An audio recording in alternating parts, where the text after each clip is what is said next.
But you look at the Draco thing. I mean, seems like the guys who did that are going to skate forever. Well, but that was a very unique situation. Very, you know. That was in the back of a backstage at a concert with literally hundreds of people around. It's hard to figure out Yeah. who did what. It's a huge scuffle, and it was a brawl, There's right? dozens and dozens and dozens, maybe like 100 people conspiring, really. And the fact that none of them have managed to yap to the police or whatever, I do believe that as time goes by, that we'll probably see a day Absolutely. in which it's documented how all that went down. Someone's going to need to get out of jail free card. Yeah.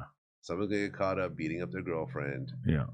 And, you know, they're going to have priors. And the police are going to be like, well, you know, you're facing 20 years. Mm-hmm. They're going to say, well, you know something? I got something for you. Mm-hmm. Remember that rapper Draco who got killed back in, you know, 2000? Might have already happened. And they might just be sitting on it and trying to build the case, since these things don't happen overnight. Too many people were involved. And I think that if you do that, it's not your first time at the rodeo. Yeah. You've been involved in this type of bullshit, and you've probably been caught. You're probably in the system already. Yeah. And you know, I just don't feel people who stab someone to death go on and go back to a corporate job and live a quiet life. Nah. And, you know, never get in trouble again. Nah, you know, yeah. I feel like it's probably some veteran gangbangers already. Yeah, it's like if you stab someone to death, you're probably going to be going through other legal challenges through the course of your life. And like I said, you might want to get that, you know, the get out of jail free card is always there. Yeah. You know, I'm sure a group of people after this happened got together and had a conversation about it. Oh, yeah, for sure. It's not like it just came together. They might have been smart enough to not do it in their group chats, but for sure they were standing around talking about how that night was going to go down. Well, man, listen, you'd be... I remember Quincy Jones' son, QD3, told me something interesting once. He said that, it's always stuck with me. He said, it's a lot easier to push in a positive direction than a negative one. It's just easier in life, no matter what it is. If you're trying to do something good, if you're trying to build a real business, you know, you pay people on time, you have a product you believe in, and so forth. It's easier to keep motivating yourself day after day to keep doing this and see this light at the end of the tunnel. But if your, you know, job consists of trying to tear somebody down, yeah, and you're trying to hide the fact that you're doing it, and you know, like you're doing this, you know, you're paranoid of, you know, being able, you know, someone finding out that you're doing this, you're constantly trying to hide your actions, and you're scared everyone's spying on you. Like that's hard. That's a hard way to function. Yeah, that's a hard way to wake up every day and get through that day. Definitely. Every day. So that's what I've always go with, man. You know, just do something positive, whatever that may be, and that will work out better over time. It's just such an honor culture in the hood. You know, it's just like there's so much pride involved, and people have such a hard time walking away from conflicts as the loser. And, you know, an example that I saw recently that really like stood out to me is Noah Scurry, aka JokerOTV, who's basically the kid from Philly who Gilly says that he killed his son. And so I watched Traplo Ross's documentary about it, and it really paints the picture of like, you know, how do you go from someone who's doing amazing in school, you're a basketball prodigy, and then how do you just start killing people on the side? And you realize that, like, as a teenager, a lot of his friends were just being wiped off the face of the earth by their ops, by the other neighborhoods that they were warring with. And, you know, he might have lost, I forget what the number was, 6, 7, 8 friends before he basically had enough and decided that he was going to take over or take on this Joker personality or whatever, and that he was going to start getting get back. And on one hand, young kid, so kind of hard to pass judgment on him the same way that you would somebody like Dirk, who's, you know, 30 making these kind of decisions. But at the same time, it's like putting myself into the position of a young man who feels like he's, not him, but his neighborhood and his friend group are being so aggressively tormented by these people who just want to kill all your loved ones, seemingly.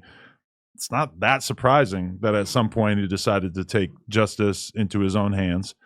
And at the same time, you know, hard to be that sad when you realize how he lost his life, considering that the other side just basically gave him a dose of his own medicine. Yeah.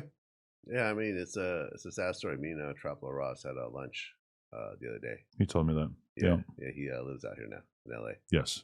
And Yeah, it's a crazy story. It's a sad story, and at 51, you see these young men in their teens, sometimes or early 20s.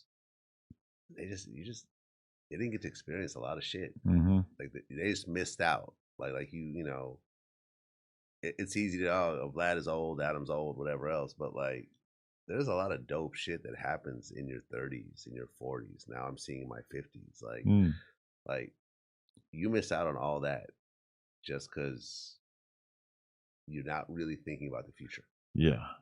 Because once you start killing people, it's like, okay, you're basically accepting that you're either going to die or go to prison for the rest of your life. Yeah. But also our culture, just there's so many popular rappers that the internet believes, we don't know, but the internet believes that they're murderers. And that's clearly a big part of their popularity. And the fact that who are the popular rappers who cop bodies? Okay, I mean, I don't even want to name them because they're people I'm cool with and they probably wouldn't appreciate it. But I just interviewed Q50 the other day. Who? Q50, who's Bloodhound Lil Jeff's friend. Right. The internet believes, I would never say such a thing, but the internet believes that he's killed a bunch of people. Clearly, it plays into his popularity. Okay. I mean, there's Gucci Mane. For sure. He raps about it. Mm-hmm. Your man Boosie is alleged to have been involved in murder for hire, and he beat it, but there's definitely people out there that have made in-depth documentaries accusing him of actually having done it. Yeah. I mean, he was on trial. Rap's first serial killer, I believe, was the controversial Swamp Stories title of a documentary about him that I don't think he was very happy about. Yeah. Well, he took the trial and he beat it. And props to him for that. There you have it. And I don't think he brags about it or anything else like that. Mm-hmm. Who else? Well, someone like Young Thug was basically bragging about getting people knocked off in his music for many years there. Dirk, same thing. He's basically telling you all the stuff that he ended up getting picked up for. Obviously, King Von was super popular, and a big chunk of the audience didn't really know about that. Yeah, no, King Von definitely was sitting there eating cereal. Yeah. During his interviews, aka serial killer. Mm-hmm. Doing shit like that. And I could think of a whole bunch more, and some of them are not even like huge names, but whatever popularity they do have, from my perspective, is clearly kind of rooted in the fact that the audience believes that they're the real deal. Now, listen, I interviewed Don Corleone Blanco, who was the youngest son of Griselda Blanco, the queen of cocaine. And I remember asking him because, I mean, his mom was killed at one point. 2 of his brothers, I think, were killed, violently. And I remember asking him, I said, at a certain point, like the whole family had millions, if not hundreds of millions of dollars. Why not just say, this is enough, taking this money, leaving the business, I'm done with it, whatever else, I'm going to retire, live a nice life, maybe start some legitimate business and so forth. He said, killing brings killing. You start killing people, you can't really expect it to be forgotten and, water under the bridge. So you're always in a situation where you have to protect yourself, which means you still have to stay in the business and keep making money so you can protect yourself. And, otherwise you let your defenses down. And, I think one of his brothers got killed coming back from the gym or something. Like it was like really just like all out war.